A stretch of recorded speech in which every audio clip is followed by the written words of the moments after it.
Boa noite. Boa noite.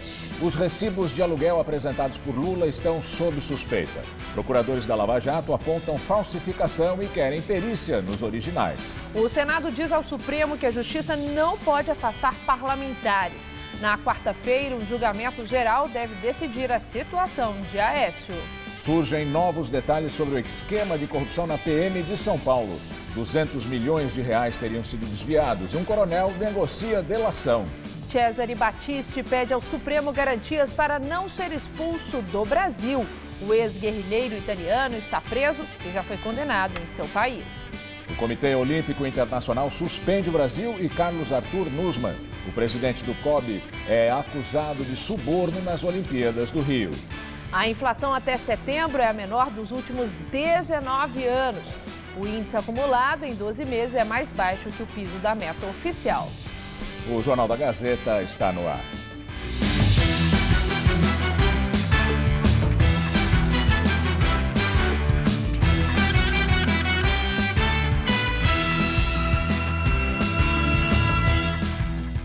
O ex-comandante-geral da PM, atualmente deputado estadual do PSD, Álvaro Camilo, está entre os citados na investigação que apura o desvio de 200 milhões de reais por meio de contratos fraudulentos para a instituição.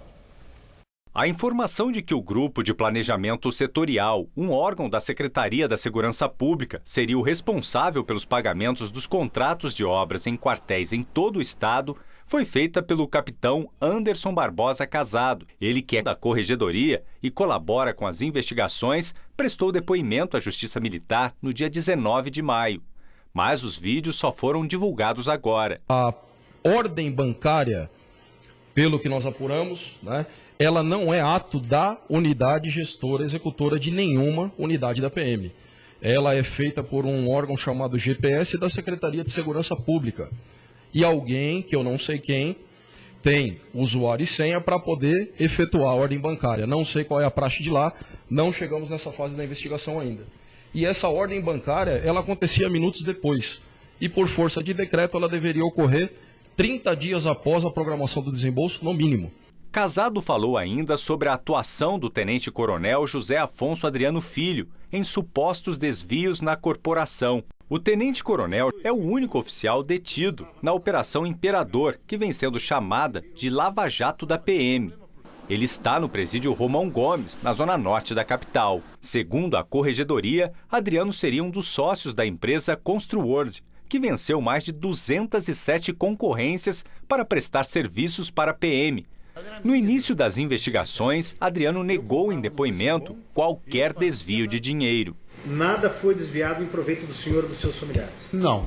Nada foi desviado em proveito dos subordinados dos senhores? Não. Nada foi desviado em proveito de superiores do senhor? Não. Ele diz também que só obedecia ordens do comando-geral. Comandante-geral, subcomandante, chefe do Estado-Maior. Senão não executaria. Se não tivesse autorização e determinação, eu não executaria nenhum tipo de obra lá. Agora o tenente-coronel da reserva busca fechar um acordo de delação premiada com o Ministério Público Estadual. Em uma carta enviada à Justiça, ele tenta vincular a participação de outros oficiais às irregularidades e levanta suspeitas de que 18 coronéis e até um deputado estadual tenham recebido recursos desviados da Polícia Militar. Entre os nomes citados estão o do ex-comandante-geral da PM e atual deputado estadual, Álvaro Camilo, do PSD, e o coronel Orlando Geraldi. O coronel Camilo comandou a PM de 2009 a 2012. E Geraldi é atualmente juiz corregedor do Tribunal de Justiça Militar. O primeiro da lista é o coronel João Cláudio Valério, que chegou a comandar o Grupo de Planejamento Setorial, responsável por emitir as ordens de pagamento. Outro investigado no caso é o capitão da PM, Dilermando César Silva, que foi chefe do setor de orçamentos e custos da PM. Ele era subordinado ao tenente-coronel Adriano. Segundo ele, os documentos chegavam em sua mesa depois que os convites para as empresas participarem das licitações eram feitos por Adriano. É uma quantidade exorbitante de processos. Então, muitas vezes, de fato, eu não lia o que eu assinava, mas eu assinava todos os processos sempre de boa fé. Hoje, o governador Geraldo Alckmin, do PSDB, falou sobre a Operação Imperador. O coronel citado já está preso, apuração rigorosíssima e punição exemplar. Em nota, o ex-comandante-geral da PM e atual deputado estadual Álvaro Camilo, do PSD, diz que confia na isenção da justiça e que a alegação sobre ele é infundada, motivada por vingança. A nota ressalta ainda que foi o ex-comandante quem pediu que o caso fosse apurado em 2011 e que determinou o afastamento do tenente-coronel José Afonso Adriano. Segundo o texto, a decisão culminou na perda de posto, patente e salário do tenente-coronel. Nós também entramos em contato com as defesas do tenente-coronel José Afonso Adriano Filho, do coronel João Cláudio Valério, do coronel Orlando Geraldi e do capitão da PM Dilermando César Silva, mas, por enquanto, não tivemos resposta. O Ministério Público Federal denuncia 2 ex-delegados do Departamento de Ordem Política e Social do Estado de São Paulo pelo sequestro do metalúrgico Feliciano Eugênio Neto, militante do Partido Comunista Brasileiro. A prisão da vítima ocorreu em outubro de 1975. O delegado titular Alcides Sindilo e o substituto Francisco Seta, mesmo sabendo da prisão da vítima por mais de 15 dias sem mandado ou flagrante, não comunicaram o fato à Justiça Militar.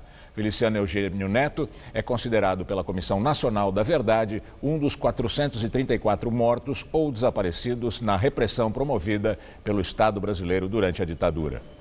Uma quadrilha explodiu um carro forte e fugiu com dinheiro no interior paulista. 2 guardas municipais foram baleados na troca de tiros. Até agora, ninguém foi preso. Os assaltantes cercaram o carro na rodovia Luiz de Queiroz, em Piracicaba, obrigaram os agentes a encostar na pista e, em seguida, explodiram o carro forte. Eles fugiram com dinheiro e, na fuga, trocaram tiros com a polícia. A empresa de transporte de valores não informou quanto foi levado. Subiu para 9 o número de mortos no incêndio na creche em Janaúba, norte de Minas Gerais. Entre as vítimas, 7 crianças com 4 anos de idade e 2 adultos, uma professora e o autor do ataque. 41 pessoas ainda estão internadas em hospitais de Janaúba, Montes Claros e Belo Horizonte. 37 são crianças. 75 crianças e 17 funcionários estavam na creche no momento do ataque na manhã de ontem. Um vídeo mostra o desespero e a correria para tentar apagar o fogo e salvar as crianças. Segundo a perícia, o vigia, Damião Soares dos Santos, tirou um galão de álcool da mochila, jogou nas crianças e nele mesmo e, em seguida, botou fogo. O homem teria ainda fechado 2 salas de aula com as crianças dentro. O vigia trabalhava na creche desde 2008 e estava afastado por problemas de saúde. Algumas vítimas foram levadas para hospitais em Montes Claros, a maior cidade da região, a 136 quilômetros de Janaúba. Pacientes também foram transferidos para o pronto-socorro João 23, em Belo Horizonte, que é especializado no tratamento de queimaduras. 6 pessoas envolvidas na tentativa de invasão da favela da Rocinha no mês passado foram presas numa operação no Morro dos Macacos, na zona norte do Rio. A operação de combate ao tráfico de drogas começou de madrugada e foi até o meio-dia, quando os militares começaram a sair da favela em Vila Isabel. Foram cumpridos 11 mandados de prisão, de um total de 31 expedidos. Uma pessoa foi presa em flagrante com material para fabricação e drogas. A ação da polícia e das Forças Armadas tem também o objetivo de prender Scooby, que seria o chefe do crime organizado na comunidade e aliado do traficante NEM. Em setembro, as Forças Armadas deixaram a Rocinha com o argumento de que a situação já estaria estabilizada. Hoje, de madrugada, uma adolescente foi baleada num tiroteio na região. Depois de prisão, o COI suspende Carlos Arthur Nussmann e o Comitê Olímpico do Brasil, mas garante que os atletas não serão prejudicados. A decisão segue o que foi recomendado pela Comissão de Ética do COI, comandada pelo ex-secretário-geral da ONU, Ban Ki-moon. A conclusão é que o escândalo envolvendo o dirigente brasileiro pode comprometer a imagem e a reputação do Comitê Olímpico Internacional. Paralela à apuração da polícia, a comissão confirmou que vai manter as investigações por conta própria. Presidente do Comitê Olímpico Brasileiro havia 22 anos, Carlos Arthur Nussmann, preso ontem, foi suspenso das funções de membro de honra do COI e afastado da organização dos Jogos de 2020 em Tóquio. Nussmann é suspeito de intermediar, a mando do então governador Sérgio Cabral, a compra de votos que elegeu o Rio, sede das Olimpíadas em 2016. O objetivo? Desviar dinheiro público de obras superfaturadas ligadas ao evento. O Cartola foi preso por tentar atrapalhar a investigação, que descobriu que o patrimônio dele cresceu quase 500% em 10 anos, sem justificativa. Nussmann tentou esconder parte dos bens, entre eles 16 quilos de ouro guardados na Suíça. As sanções não se limitam ao dirigente, atingem também o Comitê Olímpico Brasileiro, que teve as relações com a entidade internacional suspensas. Na prática, significa que o COI não vai mais repassar dinheiro para o Comitê Brasileiro, nem para ajudar, como era esperado, a cobrir o rombo dos Jogos de 2016, calculado em 130 milhões de reais. No comunicado, a entidade diz que o montante repassado ao Rio, US$ 1,5 bilhão, já superou o valor acertado em contrato. O COI garante, porém, que os atletas não vão ficar de fora dos torneios. Pela nota, o time olímpico brasileiro será aceito no ano que vem nos Jogos de Inverno da Coreia do Sul. Hoje, o ex-presidente da Confederação Brasileira de Desportos no Gelo, Eric Malleson, disse em entrevista à ESPN que denunciou Nussmann à Polícia Federal em 2013, mas que a investigação teria sido abafada pelo Planalto. Na época, Dilma era presidente e aliada de Sérgio Cabral. Ao canal, Malleson afirma que enviou várias cartas ao COI pedindo intervenção no Comitê Brasileiro, todas ignoradas. Segundo o Ministério Público, por intermédio de Nussmann, o senegalês Lamine Diack, que foi um dos jurados na votação do Rio, recebeu US$ 2 milhões. Além dele, outros dirigentes africanos também podem ter sido comprados. Quem pagou, de acordo com a investigação, foi o empresário Arthur Soares de Menezes Filho, conhecido como o Rei Arthur, pelo poder e fortuna angariados graças a contratos bilionários fechados com o governo do Rio durante a gestão Cabral. O dinheiro saiu da mesma conta no exterior, usada para pagar propina ao ex-governador. Michel Temer já tem um plano para deportar o ex-guerrilheiro italiano Cesare Battisti, preso há 2 dias em Corumbá, sob a acusação de evasão de divisas. Segundo o jornal O Globo, a ideia do governo brasileiro é embarcar Cesare Battisti num avião da Força Aérea Brasileira para a Itália, se as autoridades italianas se comprometerem a revogar a pena de prisão perpétua dele, aplicando um modelo de acordo com as leis brasileiras. A exigência faz parte de todos os tratados de extradição brasileiros. O Brasil só manda um preso para outro país se for por crime previsto na lei brasileira e com pena compatível. Como o italiano foi condenado à prisão perpétua, o governo italiano precisa declarar formalmente que se compromete a aplicar a pena máxima prevista aqui no Brasil, que é de 30 anos de prisão. Cesare Battisti está preso em Corumbá, no Mato Grosso. Ele é acusado de tentar fugir do Brasil com US$ 6 mil e 1.300 euros em dinheiro, não declarado às autoridades brasileiras. Força-tarefa da Lava Jato diz que os recibos de Lula são falsos e cobra a apresentação dos originais. O Ministério Público abriu um procedimento chamado incidente de falsidade criminal. Na visão dos procuradores, não há a menor dúvida de que os recibos apresentados pela defesa de Lula são falsos e que a suposta relação locatícia entre as partes foi simulada. Os 26 comprovantes foram anexados ao processo pelos advogados de Lula no dia 25 de setembro e correspondem ao período de fevereiro de 2011 a novembro de 2015. 2 deles apontam datas inexistentes, 31 de junho e 31 de novembro, sem contar erros de digitação. Segundo a defesa, eles atestariam os pagamentos dos aluguéis do apartamento em São Bernardo do Campo, no ABC Paulista, vizinho à residência do ex-presidente e usado como extensão da casa do petista. O objetivo dos papéis era comprovar a relação comercial que há entre Lula e Glaucus da Costa Marques, dono do imóvel. Glaucus é primo do pecuarista José Carlos Bulay, amigo de Lula. O imóvel é um dos objetos da denúncia apresentada pelo Ministério Público Federal contra Lula e outras 7 pessoas, incluindo o ex-ministro Antônio Palocci e o ex-presidente da Odebrecht, Marcelo Odebrecht. Segundo a investigação, os aluguéis do imóvel nunca foram de fato pagos. Para os procuradores, Costa Marques comprou o apartamento a pedido de Bunlai com dinheiro da Odebrecht para depois entregar o imóvel a Lula, que já o utiliza há vários anos. O procedimento aberto pelo MP deve indicar também se houve adulteração dos recibos e por quem, além de apontar quando de fato eles foram elaborados. Para isso, o MP pede que os documentos originais sejam apresentados. A defesa de Lula alega que a ex-primeira-dama Marisa Letícia foi quem alugou o imóvel de Costa Marques e nega qualquer irregularidade. Os advogados disseram que a realização de perícia nos recibos irá demonstrar que eles são idôneos e foram assinados pelo proprietário. Nesta ação penal, Lula é réu por corrupção passiva e lavagem de dinheiro. No mesmo processo, o petista responde por também ter supostamente recebido da empreiteira um terreno onde seria construída a nova sede do Instituto Lula, no valor de 12,5 milhões de reais. Lula nega as irregularidades.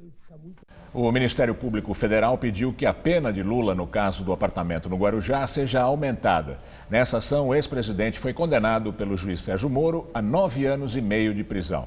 O parecer do Ministério Público foi protocolado hoje no Tribunal Regional Federal da 4ª Região, em Porto Alegre. O processo está com o relator da Lava Jato em segunda instância, João Pedro Gebran Neto, mas não há prazo para que seja julgado. O MPF solicita também a manutenção da pena em regime fechado. O procurador criticou a estratégia de defesa do petista. Maurício Gotardo Gerum afirmou que o processo não é político e que o julgamento de Lula não é de exceção. Ao todo, o petista é réu em 7 ações penais pelo país. A Advocacia Geral do Senado mandou uma nova manifestação ao Supremo Tribunal Federal, defendendo não ser possível o afastamento de deputados e senadores do exercício por decisão judicial. O parecer foi apresentado no processo do senador Aécio Neves, do PSDB, afastado do mandato por decisão do Supremo. No documento, os advogados do Senado alegam que qualquer medida cautelar contra congressistas é inconstitucional. A posição é diferente da adotada pelo Senado em junho do ano passado, quando o parecer afirmava ser possível o afastamento do mandato como forma de medida cautelar alternativa à prisão, mas que a medida deveria ser submetida ao aval dos senadores. Na próxima quarta-feira, o Supremo vai julgar se as medidas judiciais, como o afastamento do mandato, precisam ser submetidas ao aval da Câmara ou do Senado, que teria o poder de revogá-las. Aécio Neves está proibido de exercer o mandato de senador e de sair de casa à noite. Ele foi gravado pelo empresário Joesley Batista pedindo 2 milhões de reais. Agora o comentário de Josias de Souza, direto de Brasília. Ele fala sobre o parecer mandado ao Supremo, que afirmou que as medidas contra congressistas são inconstitucionais. O Supremo Tribunal Federal decidirá na próxima quarta-feira se medidas cautelares adotadas contra parlamentares investigados, a suspensão do mandato, por exemplo, precisam ou não ser referendadas pelo Congresso. Em parecer enviado à Suprema Corte, a Advocacia do Senado sustenta que a instância máxima do judiciário brasileiro simplesmente não pode adotar esse tipo de punição em nenhuma hipótese. Este é o segundo parecer do Senado sobre o tema. Num primeiro documento, preparado no ano passado, dizia-se que as punições cautelares que estão previstas no Código de Processo Penal poderiam sim ser impostas a parlamentares, desde que fossem referendadas pela Câmara ou pelo Senado num prazo de 24 horas, a exemplo do que a Constituição exige para casos de prisão em flagrante por crime inafiançável. Esse debate tem como pano de fundo o caso do senador Aécio Neves, afastado do mandato e proibido de sair de casa à noite. O Congresso abriga dezenas de Aécios. Se a posição do Senado prevalecer no Supremo, o país estará diante de um novo absurdo. A Constituição dá aos parlamentares imunidade. Não podem ser penalizados por suas opiniões e seus votos. Estender essa prerrogativa para a delinquência, a corrupção, corresponderia a tratar imunidade como impunidade. O Legislativo não perde a mania de cutucar o eleitor com o pé. Qualquer hora dessas, ele acaba mordendo. Boa noite. Justiça do Distrito Federal amplia o bloqueio de bens à família dos irmãos Batista da JBS Friboi. Ao todo, o juiz Ricardo Leite, da 10ª Vara Federal, estendeu o bloqueio para 21 pessoas físicas e jurídicas. Entre elas estão o pai de Joesley, José Batista Sobrinho, e o irmão, José Batista Júnior, conhecido como Júnior Friboi. A decisão foi tomada dentro da Operação Bullish, que investiga se o BNDES favoreceu o Grupo JF em operações financeiras. A Justiça já havia determinado o bloqueio de 60 milhões de reais da família Batista. Mas a Polícia Federal argumentou que os valores retidos eram muito inferiores ao suposto prejuízo de 1 bilhão e 200 milhões de reais que os irmãos Joesley e Wesley Batista teriam causado ao BNDES Par, a divisão de investimento em participações em empresas do BNDES. Ao fechar acordo de delação, os irmãos Batistas chegaram a obter imunidade com a Procuradoria-Geral da República. Mas, após uma reviravolta, foram presos acusados de terem omitido informações em suas delações. Eles respondem ainda por crime de insider trading, por terem acesso a informações privilegiadas para lucrar no mercado financeiro. Os dois estão presos na sede da Polícia Federal em São Paulo. A JBS era comandada por Wesley Batista.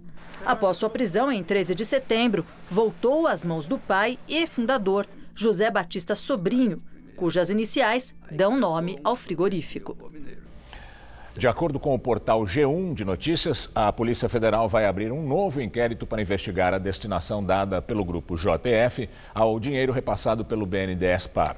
A informação está no relatório mandado pela Polícia Federal à Justiça, ao qual o G1 teve acesso com exclusividade. No documento, a Polícia Federal afirma que o prejuízo causado pelo grupo pode ultrapassar 1 bilhão e 600 milhões de reais, valor maior que o calculado inicialmente, que é de 1 bilhão e 200 milhões de reais. O presidente Temer anunciou hoje o veto ao artigo do projeto de reforma eleitoral que autoriza a censura prévia de conteúdo publicado em sites e redes sociais. O trecho da lei aprovada ontem no Senado foi considerado censura prévia por entidades de radiodifusão do país. A emenda foi posta no projeto pelo deputado Áureo do Solidariedade do Rio de Janeiro, durante votação na Câmara dos Deputados. Ontem, no Senado Federal, a emenda foi aprovada sem objeção e enviada à sanção do presidente Michel Temer, que hoje anunciou o veto, depois que entidades de radiodifusão entenderam o artigo da lei como censura prévia de conteúdo durante o período eleitoral. O projeto aprovado no Senado ontem normatiza o uso do Fundo Público Eleitoral de 1 bilhão e 700 milhões de reais nas campanhas do ano que vem e impõe limite de gastos para os candidatos de 2018. Para ter validade, a nova reforma eleitoral precisa ser sancionada pelo presidente Michel Temer. Daqui a pouco, no Jornal da Gazeta, Rodolfo Gamberini entrevista o jurista Fábio Conder Comparato, professor emérito da Faculdade de Direito da USP, sobre a instabilidade política no Brasil. Ele começou a escrever depois dos 40 anos e rapidamente conquistou o público e a crítica. A inspiração para os textos sai das histórias da cidade. Com 11 livros lançados e 2 dos mais importantes prêmios literários, Evandro Afonso Ferreira é a cara de São Paulo.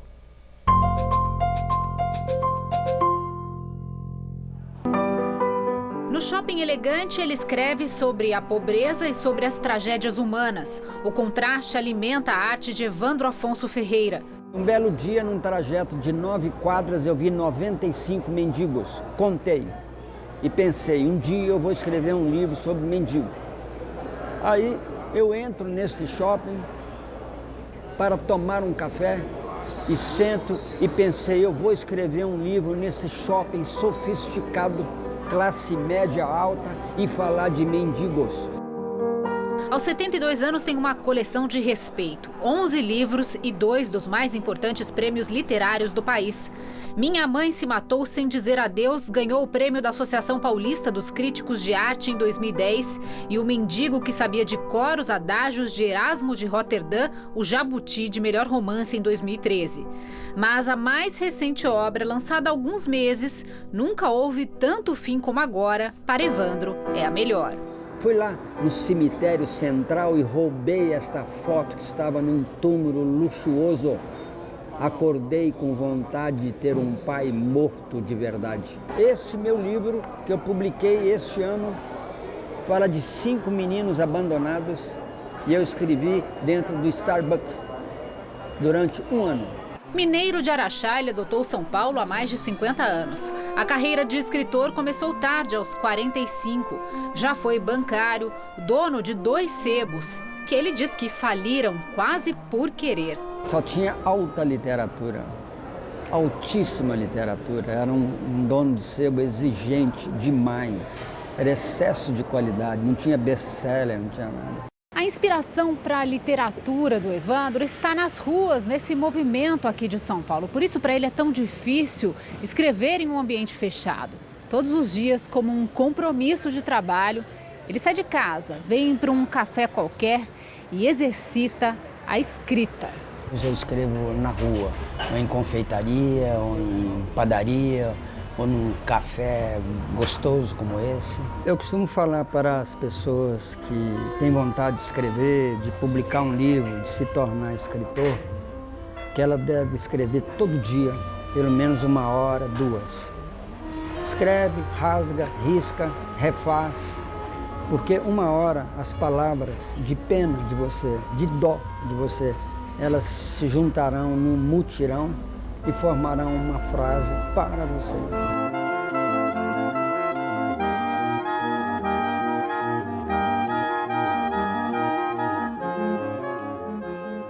E a nossa semana vai terminando quente, aliás, muito quente. A máxima hoje bateu na casa dos 34 graus. Só que depois veio a chuva forte em bairros da capital e pontos da região metropolitana. Em São Bernardo, no ABC, choveu granizo e houve alagamentos. Mas será que chove no fim de semana, né? Vamos ver a previsão com Mariana Armentano.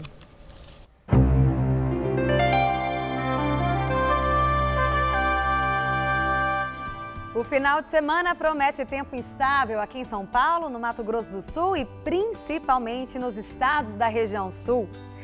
Com a intensificação de um sistema de baixa pressão, há risco para chuva volumosa em Santa Catarina, no Paraná e no Norte Gaúcho. Já em Minas, no Espírito Santo e em todo o Nordeste, o predomínio é de tempo firme, com praia garantida e chuvinha rápida só ali entre o litoral da Bahia e da Paraíba. Nossa tabela de temperaturas mostra o calorão previsto, olha só. Em Cuiabá, nada mais, nada menos que 40 graus durante a tarde. Em Natal, dia lindo de sol, com máxima de 31 graus. No Rio, faz até 34, também sem chuvas, bem diferente de Floripa. Por lá, mínima de 18 e máxima prevista de 23 graus, com tempo fechado e chuvoso. Em São Paulo, as instabilidades também aumentam nesse final de semana, viu? E aí, há condições para pancadas de chuva em quase todas as regiões paulistas, mas sem acumular grandes volumes. Só não vai chover no nordeste do estado. Já no oeste, no centro, no sul e no leste, inclusive aqui na capital, o sol aparece pouco e chove já pela manhã. A máxima vai aos 34 graus em São José do Rio Preto e aos 35 em Ribeirão Preto. Mais ao leste, teremos 31 graus em São José dos Campos e no litoral, 27 em Santos e 28 em Caraguá. Para a capital, não vai fazer mais o calorão que fez hoje não, viu?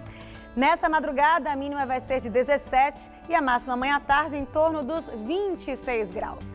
Aí no domingo pode fazer até 28 graus, também com previsão de chuva a qualquer hora. E na segunda-feira a máxima volta a ultrapassar os 30 graus.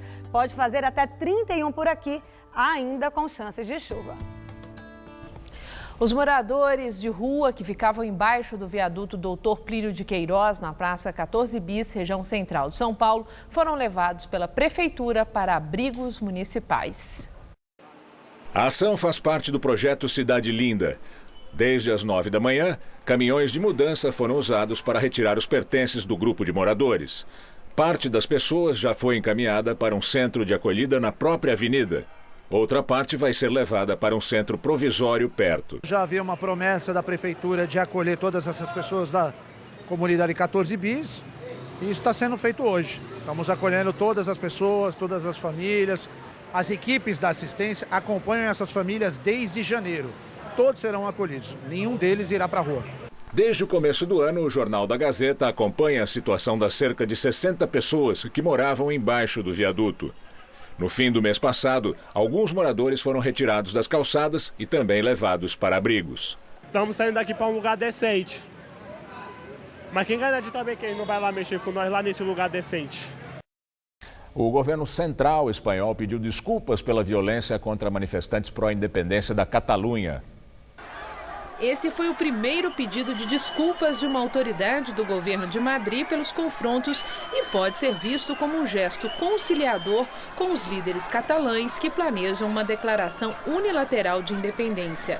Hoje, o presidente do governo da Catalunha, Carles Puigdemont, reafirmou que vai ao parlamento regional na terça-feira para discutir o referendo e analisar a possibilidade de declarar a independência da região unilateralmente já na próxima semana.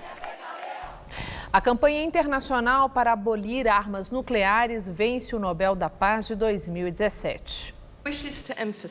Em seu anúncio, o Comitê do Nobel afirmou que o prêmio é um reconhecimento do importante trabalho da entidade para atrair atenção às consequências humanitárias catastróficas do uso de qualquer arma nuclear.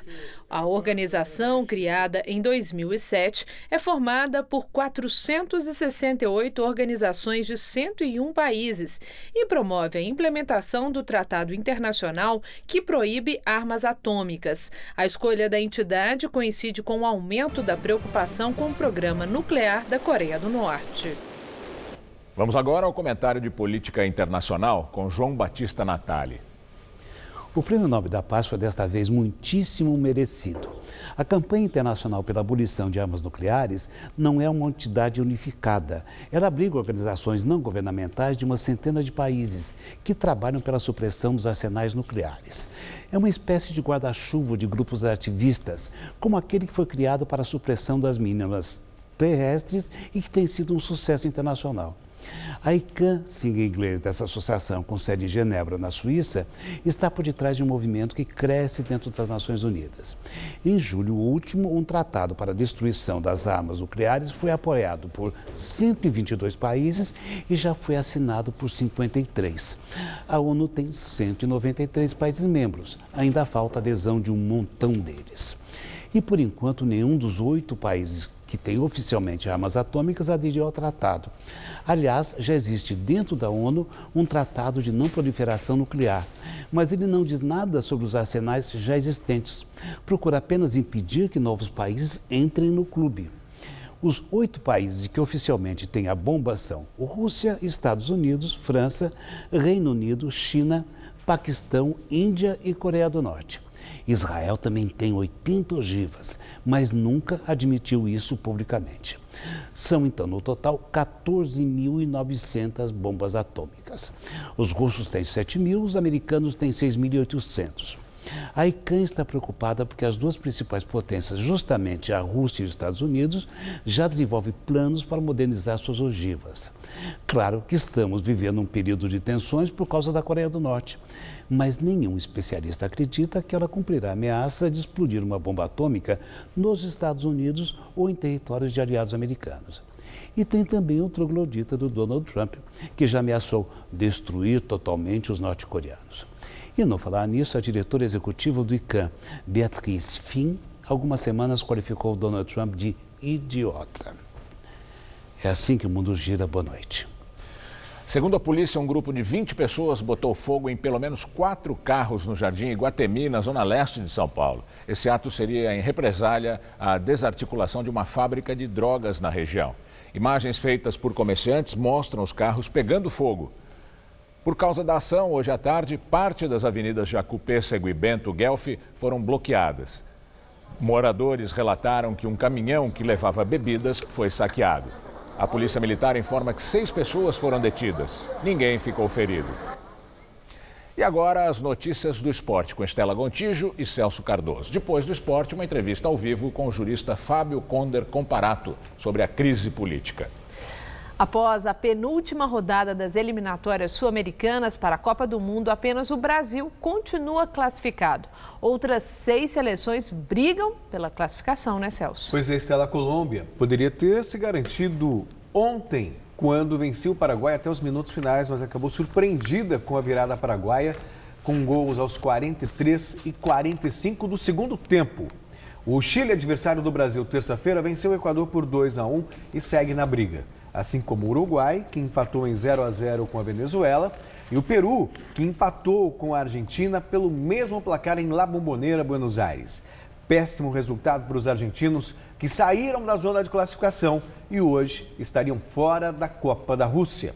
O técnico Jorge Sampaoli, entretanto, aposta na classificação da seleção que comanda. Depois do empate sem gols no jogo contra o Peru ontem no estádio La Bombonera, em Buenos Aires, as capas dos principais jornais argentinos hoje são dramáticas. O Esportivo Olé diz uma vida apenas, lembrando que a seleção argentina joga a última esperança de ir ao Mundial da Rússia na terça-feira, contra o Equador. O jornal La Gazeta anuncia só nos resta jogar com a vida no Equador, enquanto La Nación diz drama até o final. Mais sóbrio, o El Clarín diz que a Argentina não vence, mas segue ainda com chances de se classificar na partida de Quito. Após o empate, o técnico argentino Jorge Sampaoli falou do drama que a seleção argentina vem passando, mas demonstrou confiança na classificação para o Mundial. A situação não é cômoda. A situação não é fácil, mas a classificação segue dependendo de nós mesmos. E só está assim porque tivemos uma superioridade contra os nossos adversários. Às vezes, um detalhe não nos deixou ganhar. Eu acredito que através dessa superioridade que impusemos nos jogos, podemos ter esperança no que está por vir. Celso, sua opinião ainda é otimista em relação à Argentina? O que você falou ontem aqui ou anteontem, que a Argentina poderia sim se classificar e que seria uma grande rival na Copa da Rússia. Estou aqui pensando, otimista pero no mucho. Pero no mucho, né? A seleção da Argentina tem uma tarefa árdua, que é vencer o Equador em Quito. Claro que existe aí uma questão, o Equador já está fora da Copa do Mundo com a derrota de ontem. Então, isso pode facilitar a vida da Argentina. Mas não é só isso, ela depende também de outros resultados. Mas é muito difícil imaginar a Argentina fora da Copa do Mundo. Tem nem Messi, graça, né? Eu acho que a Argentina passa por essa. Apesar do teor de tango argentino. Muito obrigada, Celso. Bom fim de semana. Até amanhã. Vamos falar de economia. A inflação acumulada no ano é a menor para o período desde 1998. A partir de janeiro, segundo o IBGE, o IPCA cresceu 1,78%. Em setembro, a inflação fechou em alta de 0,16%. Em 12 meses, o índice acumulado é de 2,54%, abaixo do limite mínimo da meta do governo. Então vamos ao comentário de economia com o Vinícius Torres Freire. Faz quase 20 anos a inflação anual não era tão baixa no Brasil. De janeiro a setembro, os preços subiram, em média, apenas 1,8%. O preço da média dos alimentos cai faz 5 meses. E daí? A inflação caiu tanto que até o valor do salário mínimo em setembro era maior do que no ano passado. Isto é, maior em termos reais, em poder de compra. Compra mais coisas e serviços, em resumo. Henrique Meirelles, o ministro da Fazenda, chegou a colocar essa informação numa rede social nesta semana, uma rede em que ele tem conta. O ministro, como se sabe, está tentando ser candidato a presidente da República, embora ainda negue. Mas é verdade que o salário mínimo compra mais do que no ano passado? Sim, porque os brasileiros, em especial, então, estão cada vez mais irados com Michel Temer, com governos e com os candidatos a presidente que estão aí. Vamos lá. O salário mínimo teve um reajuste em janeiro, de mais de 6%. Mas, desde então, a inflação caiu muito. Em um ano, até agora, foi de 2,5%. Então, a inflação deste ano não comeu o valor do salário que foi reajustado. Ajuda um pouco, mas é só uma parte da história. Primeiro, nem é preciso dizer que o desemprego ainda é brutal, quase o dobro do que era faz menos de 3 anos. Mesmo quem não está desempregado, tem ainda medo de ir para a rua ou perder seu pequeno negócio. Isso quando não viu parentes e amigos ficarem sem trabalho. Segundo, o salário médio de quem trabalha sem carteira assinada e por conta própria, a maioria do que está crescendo esse ano, caiu em relação ao ano passado. Logo, a situação econômica ainda é assustadora ou ruim para muita gente. Além do mais, o eleitorado não está furioso só por causa da economia, claro. Mesmo que a inflação tenha caído muito, para mais de 50% das pessoas, os preços e o desemprego vão aumentar. Isto é, as pessoas estão com medo do futuro do país e com raiva de quem governa ou pretende governar. A confusão e a imundície na política tiram a esperança das pessoas, também na economia. Boa noite. Daqui a pouco, Rodolfo Gamberini entrevista o jurista Fábio Conder Comparato, professor emérito da USP, sobre a crise política. Até já. O desembargador José Marcos Lunardelli, do Tribunal Regional Federal da Terceira Região, concedeu agora à noite um habeas corpus ao ativista italiano Cesare Battisti, preso em Mato Grosso do Sul, acusado de evasão de divisas. Com o documento, Battisti pode ser solto a qualquer momento pela Polícia Federal de Corumbá, na fronteira com a Bolívia. Battisti foi detido há 2 dias, tentando fugir do Brasil com dinheiro não declarado às autoridades brasileiras. Vamos agora à entrevista do dia com Rodolfo Gamberini. Nosso convidado hoje é o jurista Fábio Conder Comparato, professor emérito da Faculdade de Direito da USP. Boa noite, professor. Muito obrigado por estar aqui conosco. Boa noite. Professor, como é que o senhor analisa esse embate do Senado Federal com o Supremo Tribunal Federal, tendo como pano de fundo a condenação ou não do senador e o afastamento do senador Aécio Neves? O Senado procura conseguir o máximo de liberdade para atuar no caso daqueles senadores que são da posição dominante. Mas é preciso lembrar o fato de que, há algum tempo atrás, não houve nenhum protesto do Senado quando o senador Delcídio do Amaral foi afastado das suas funções. O senhor acha que o Senado agiu com 2 pesos, 2 medidas? Claro. Por quê? Porque aqui o que acontece no nosso país é que há sempre um grupo dominante, e esse grupo dominante se esconde atrás daqueles personagens oficiais. Ninguém pode acreditar, por exemplo, que o nosso presidente da República tome decisões sozinho, sem consultar os grandes empresários. É evidente que esse grupo... Nenhum presidente, né? Nenhum presidente. Mas, no entanto, ele aparece como sendo alguém que tem as suas ideias, né? Mas que não são dele, aliás. Mas, enfim, o importante é saber que em 5 séculos de história, o povo brasileiro nunca teve uma parcela de poder, nem político, nem econômico. O senhor acha que, por exemplo, esses grupos dominantes estão representados também no Supremo? Há uma influência grande. É importante saber, por exemplo, que quando houve a chamada Revolução de 30, vários membros do Supremo Tribunal foram afastados, porque eles faziam parte do grupo dominante, né? O que acontece é que no Brasil a mudança de regime político nunca ocorre porque há uma pressão popular, mas ela sucede em virtude de uma dissidência no grupo oligárquico. Sempre uma composição para manter o grupo oligárquico. Quando não há composição, uma das partes do grupo oligárquico toma a dianteira, né? E é impressionante como grandes momentos políticos da história do Brasil aconteceram sem que o povo tomasse conhecimento, né? Ou pelo menos sem que o povo pudesse falar ou se manifestar. O senhor acha que o nosso sistema partidário, o mecanismo partidário no Brasil, funciona para que justamente o povo acompanhe, saiba o que está acontecendo na política e participe da política? É evidente que não. Todo mundo sabe disso. É importante que se leve em conta o seguinte: numa pesquisa de opinião pública recente, feita pelo Instituto Ipsos, verificou-se que 94% dos entrevistados disseram que não eram representados pelos nossos parlamentares. E o que acontece é justamente isso.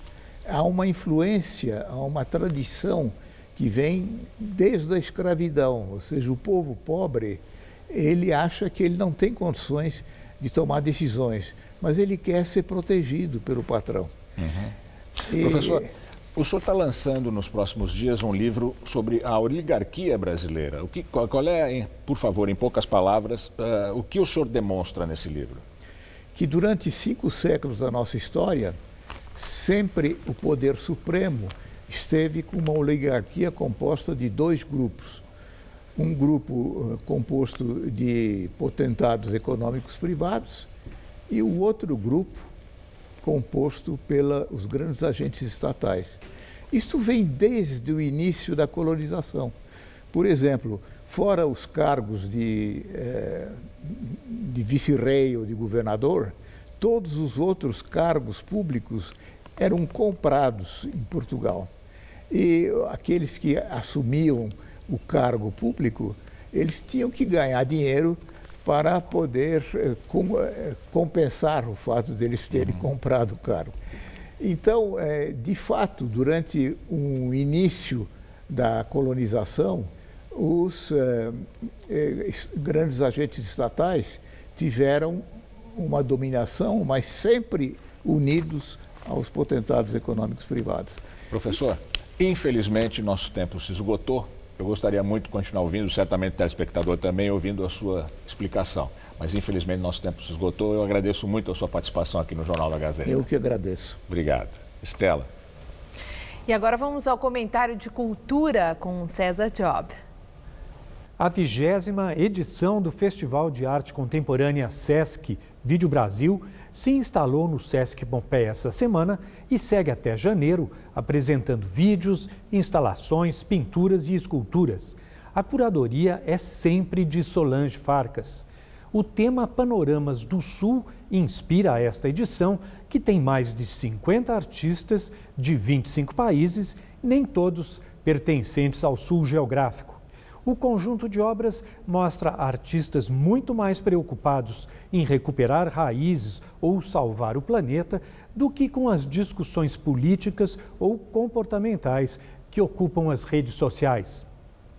No Teatro Porto Seguro, destaque é o novo musical dirigido por Miguel Falabella, intitulado O Som e a Sílaba, escrito especialmente para as atrizes Alessandra Maestrini e Mirna Rubin.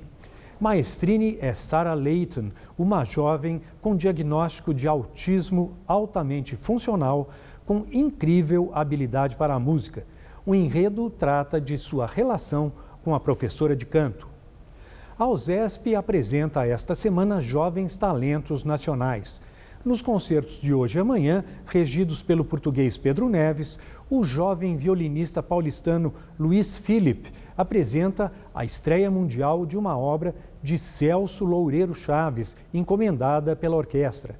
E no domingo, Felipe se une ao já muito premiado pianista Christian Boudou, de origem romena, mas crescido em Diadema, para interpretarem obras de Brahms, Debussy e Kodály.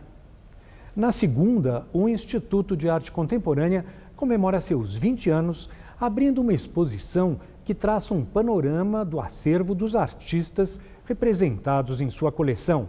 São 158 peças escolhidas pelo curador Jacopo Crivelli Visconti, dos artistas Amílcar de Castro, Sérgio Camargo, Willis de Castro, Luiz Sacilotto, Ermelindo Fiammingue e Iole de Freitas. E na terça será aberta no Centro Cultural da Fiesp a mostra que celebra o centenário da obra Fonte, o icônico urinol do artista francês Marcel Duchamp, inventor do ready-made, que consiste em retirar objetos de seu contexto comum e transformá-los em arte.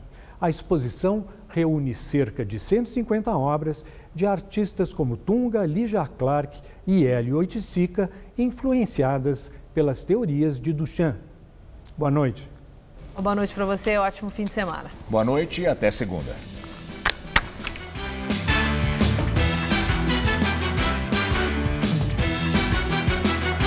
A cantora Fátima Leão agita a plateia na festa sertaneja com o padre Alessandro Campos. Hoje, 10h30 da noite.